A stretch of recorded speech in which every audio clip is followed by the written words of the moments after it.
Welcome to everyone. Bismillah ar-Rahman ar-Rahim. And we are here, alhamdulillah, with the blessings of our Shaykh, with the holy ones. Let me tell you a small story. 15 years ago, I came to this country to go to graduate school at Columbia University. I came all the way from Far East Asia, because in Far East Asia, we were taught that in order to find life, you must go to where the sun is setting, in the West. So I came here, in the West, to Columbia University, where at first I didn't know, to tell you frankly, it's an Ivy League school. I went there, and I lived there in New York City, and I'm looking at the lifestyle, and I'm trying to fit myself to that, to like it, forcing myself to. And to tell you sincerely, it didn't fit. Something was missing. Something was not gluing properly. So, from Far East Asia, I was also looking for that glue. Unknowingly, I came to the West to look for that glue.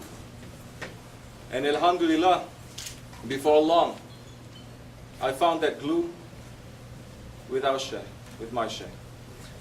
I'm only saying this to you not to praise myself, but to say that I'm not coming from some village or some mountain. I'm not looking down on them too, because now I live in a village and in a mountain.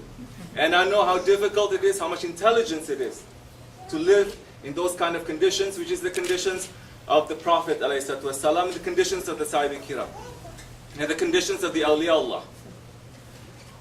So I came and I saw our Shaykh sitting one day in New York City in a basement, very stuffy day, summertime, like this.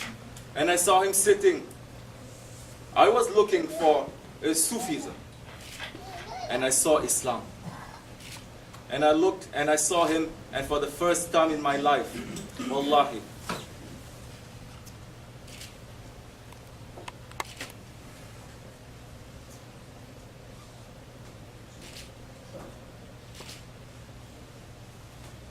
I'm seeing someone who is practicing Islam, who is loving that religion. He's not apologizing for that religion. He's not ashamed for that religion. He's not saying, I am American Muslim, American first instead of Muslim, or Pakistani Muslim, or Turkish Muslim. I'm a Muslim. And I felt relieved. I felt happy.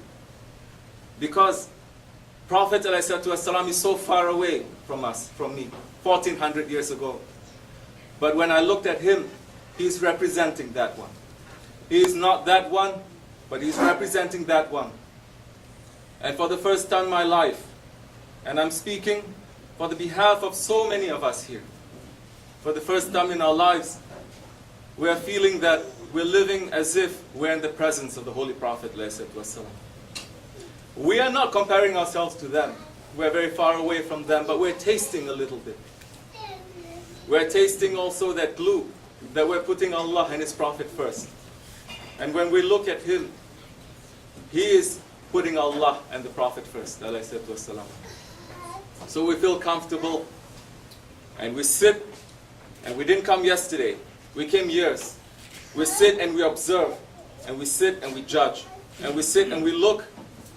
And as the years go by, we came to understand more and more what our Shaykh is representing.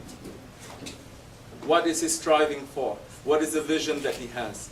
What is it that he's trying to make our life to turn to? Holy Prophet ﷺ, our Prophet is saying so many times, he did not come to the world to teach his people, the Ummah, us, the dunya, but to bring them to Akhirah. And when I sit with him, I'm feeling that I'm not connected to this dunya.